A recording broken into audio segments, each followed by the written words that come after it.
प्रिय भैया बहनों, प्रस्तुत है सामाजिक विज्ञान हमारे यहाँ पर्यावरण कक्षा 7 भूगोल के लिए पाठ नंबर 4 वायु का अगला भाग।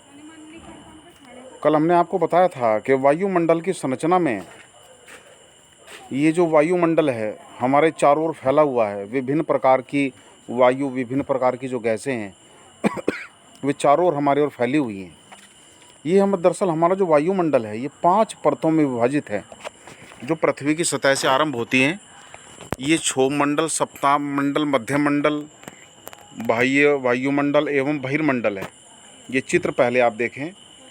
ये वायुमंडल की परत यानी कि ये धरती है, और धरती से नीचे ये क्षोभ मंडल है 10 किलोमीटर तक, पृथ्वी से और ऊपर 10 किलोमीटर तक क्षोभ मंडल है।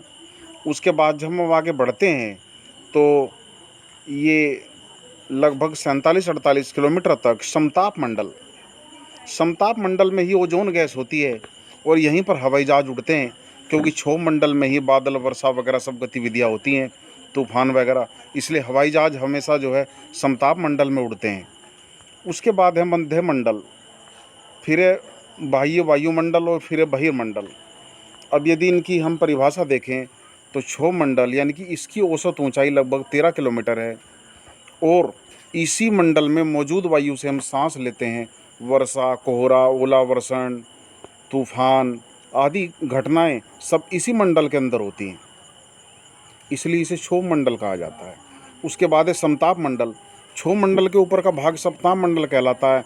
ये लगभग 50 किलोमीटर की ऊंचाई तक फैला हुआ है। इसमें बादल नहीं होते, मौसम संबंधी घटनाएं नहीं होती, इसलिए हवाई जहाज उड़ाने के लिए इसकी परिस्थितियां बहुत ही आदर्श होती हैं। सबसे बेहतरीन स्थान है हवाई जहाज उड़ाने का, क्योंकि यहाँ का जो ताप है वो सम रहता है, वायु सम रहती है। और सबसे महत्वपूर्ण बात यह है कि ओजोन गैस की जो परत पाई जाती है, जो सूर्य से हमारी पराबैंगनी किरणों से हमारी रक्षा करती है, वो इसी समताप मंडल में पाई जाती है। उसके बाद है मध्य मंडल। ये तीसरी परत है, 80 किलोमीटर तक फैली हुई है। अंतरिक्ष से जो उल्कापिंड गिरते हैं इस परत में आने पर जल जाते हैं, इससे नीचे नहीं आते। बाह्य वायुमंडल, इसमें तापमान बहुत तेज़ी से बढ़ता है। ये 80 से 400 किलोमीटर तक फैला है। रेडियो संचार के लिए इस परत का उपयोग होता है। बहिर्मंडल, इस ऊपरी परत को बहिर्मंडल के नाम से जाना जाता है। ये वायु की सबसे पतली परत होती है। इसमें हल्की गैसें जैसे हीलियम और हाइड्रोजन यहीं से अंतरिक्ष में तैरती रहती हैं। इस प्रकार से ये मैंने आपको आज बताया वायुमंडल के बारे में। उम्मीद है कि ये वायुमंडल की संरचना आज आपको समझ में आई होगी। धन्यवाद।